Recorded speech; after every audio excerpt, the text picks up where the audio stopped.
ஷாஜஹான். தாஜ்மஹாலை கட்டியவர் ஷாஜஹான். அடுத்து தமிழகத்தின் தற்போதைய முதலமைச்சர் மு.க. ஸ்டாலின் அவர்கள். ஒரு வருடத்தில் எத்தனை மாதங்களில் 31 நாட்கள் இருக்கும்?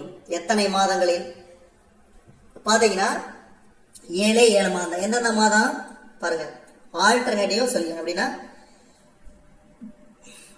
ஜனவரி, மார்ச், மே, ஜூலை, ஆகஸ்ட், அக்டோபர், ஜூலை, ஆகஸ்ட், அக்டோபர், டிசம்பர். நானா வச்சுங்க. ஜனவரி, மார்ச், மே, ஜூலை, ஆகஸ்ட், அக்டோபர், டிசம்பர். இந்த 7 மாதங்கள்ல 31 நாட்கள் இருக்கும். அடுத்த பாருங்க, நான் சொன்ன இல்லைங்களா, லீப் ஒரு இடத்தில் எத்தனை நாட்கள்? இந்த கேள்வி வந்துருச்சு பாருங்க. 366 நாட்கள். நம்மளே யோசிச்சு பார்க்கும்போது நிறைய ஜெனரல் நாலேஜ் கொஸ்டின் வந்து நம்மளுக்கு ஞாபகம் வரும். அடுத்து எந்த நாளில் குழந்தைகள் தினம் கொண்டாடப்படுகிறது? ஜவஹர்லால் நேரு அவர்கள் பிறந்த தினம் நவம்பர் 14. கல்லணையை கட்டியவர் கரிகாலன். திருக்குறளில் எத்தனை அதிகாரங்கள் உள்ளன? 133. மொத்த குறள்கள் 1330. மொத்த பிரிவுகள் 3. அதே மாதிரி அறத்துப்பால், பொருட்பால், இன்பத்துப்பால். அறத்துப்பால்ல வந்து மொத்தம் வந்து எத்தனை அதிகாரங்கள் உள்ளன? அதாவது அதை ஞாபகம் வச்சுக்கோங்க. அதே மாதிரி பொருட்பால்ல அறத்துப்பால்ல 38, பொருட்பால்ல 70, இன்பத்துப்பால் 25. மொத்தம் 133 அதிகாரங்கள் உள்ளன. அதே மாதிரி ஒவ்வொரு அதிகாரத்தும் என்னென்ன சிறு பிரிவுகள் இருக்கிறது நாம் பார்த்துக்கணும். அதாவது இதுல வந்து 4 இயல்கள். அறத்துப்பால்ல, பொருட்பால்ல 3, இன்பத்துப்பால்ல 2. அதே மாதிரி திருக்குறளுக்கும் திருவள்ளுவருக்குரிய சிறப்பெயர்கள்லாம் ஞாபகம் வச்சுக்கணும், ரொம்ப ரொம்ப முக்கியம். அதே மாதிரி 50 காப்பியங்கள், அதெல்லாம் ஞாபகம் வச்சுக்கணும். என்னது? சிலப்பதிகாரத்தை எழுதியவர் இளங்கோவடிகள், இங்க கொடுத்துருக்காங்க கேள்வி. அதே மாதிரி மணிமேகலை எழுதியவர் சீத்தலை சாத்தனார். அதே மாதிரி இளங்கோவடிகள் வந்து சீத்தலை சாத்தனாரை தண்டமேல் ஆசான் என்று அழைத்தார். அதே மாதிரி இளங்கோவடிகள், சீத்தலை சாத்தனாரும் சமகாலத்தவர்கள். கம்பராமாயணத்தை எழுதியவர் கம்பர். இதெல்லாம் எப்பயுமே ஞாபகம் வச்சுக்கோங்க. அதே மாதிரி சீவக சிந்தாமணியை இயற்றியவர் யாரு? திருத்தக்க தேவர். சீவக சிந்தாமணியின் தலைவன் யாருன்னா சீவகன். இதெல்லாம் ரொம்ப ஞாபகம் வச்சுக்கணும். அதே மாதிரி சிலப்பதிகாரத்துக்கு கண்ணகி. அதே மாதிரி அந்த மாதிரி ஒரு இது ஞாபகம் வச்சுக்கணும். குண்டலகசிக்கு குண்டலத்தையும், வளையாபதிக்கு வளையலையும் சிறப்பாக கொண்டு வருவாங்க. அதே மாதிரி சிலப்பதிகாரத்துக்கு சிலம்பு. இதெல்லாம் எப்பயுமே ஞாபகம் வச்சுக்கணும். அடுத்தது உயிரெழுத்துக்கள் எத்தனை? 12. உயிரெழுத்துக்கள் 12, மெய்யெழுத்து 18, மெய்யெழுத்துக்கள் 18, உயிர் மெய்யெழுத்துக்கள் 216, ஆயுதெழுத்து 1, மொத்தம் வந்து 247. அடுத்து திருமலை திருப்பதி எந்த மாநிலத்தில் உள்ளது? ஆந்திரா. இட்லி மாவு அரைப்பதற்கு தேவைப்படும் பொருள்கள் உளுந்து, அரிசி. இதெல்லாம் சாதாரண கேள்வி. ஆனா வந்து நம்மளுக்கு திங்க் பண்றதுக்கே நேரம் இருக்காது, படப்படப்புன்னு விட்டுருவோம் இந்த மாதிரி கேள்வி. அதே மாதிரி நல்ல முட்டை எவ்வாறு கண்டறிவது? நல்ல முட்டை நீரில் மூழ்கும். நல்ல முட்டை நீரில் மூழ்கும். இதான் வந்து நல்ல முட்டையை கண்டறிவதற்கான சோதனை. அடுத்து சங்கம் வைத்து தமிழ் வளர்த்த ஊர்? மதுரை.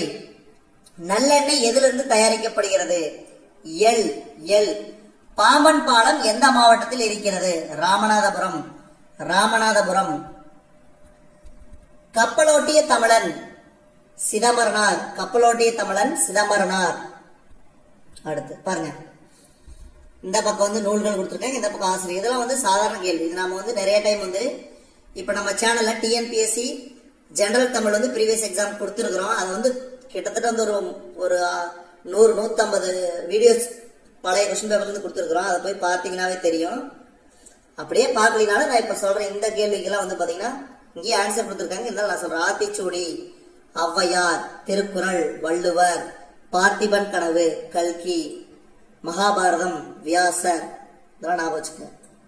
அடுத்து 44 ஓடி விளையாடு பாப்பா என்ற பாடலை எழுதியவர் பாரதியார். ராமரின் மனைவி மேற்கண்டதில் யாரும் இல்லை. ஏன்னா வந்து ராமரின் மனைவி சீதை தான். பாஞ்சாலி வந்து பாத்தீங்கன்னா பஞ்ச பாண்டவர்களுடைய மனைவி. மண்டோதரி வந்து ராவனுடைய மனைவி. சூர்பனகை வந்து ராவணனுடைய தங்கை. இதெல்லாம் நான் வச்சுக்கணும். பொதுவான காய்கறிகளை கழுவி வெட்ட வேண்டும். கழுவி தான் வெட்டணும், வெட்டி கழுவ கூடாது. ஏன்னா கழுவி வெட்டும் போது இருக்கிற கசரெல்லாம் போயிடும். பாத்திரங்களை கழுவும் போது வாளியில் தண்ணீரை எடுத்து வைத்து கழுவ வேண்டும். பாத்திரங்களை கழுவும் போது வாளியில் தண்ணீரை எடுத்து வைத்து கழுவ வேண்டும். அடுத்து பாருங்க, ஊரு அதற்குரிய சிறப்பு. தூத்துக்குடினா முத்து, மணப்பாறை முறுக்கு, ராஜபாளையம் நாய், பத்தமடை பாய். இப்ப லாஸ்ட் இயர்ல கூட நம்ம பிரதமர் நரேந்திர மோடி அவர்கள் வந்து ஜப்பான் போகும்போது ஜப்பானோட முன்னாள் பிரதமர்களுக்கு பத்தமடை பாயை வந்து அதாவது சிறப்பா வந்து அவர்களுக்கு நன்கொடையா கொடுத்தாரு. பத்தமடை பாயை வந்து கொடுத்தாரு. அதனால வந்து இந்த மாதிரி நியூஸையும் நீங்க பார்க்கணும்னா நம்ம சேனல்ல கரண்ட் அஃபேர்ஸ் இருக்கு, அதை ரெகுலரா வாட்ச் பண்ணீங்கன்னாவே இந்த மாதிரி சில ஜெனரல் கொஸ்டின்லாம் வந்துட்டே இருக்கும்.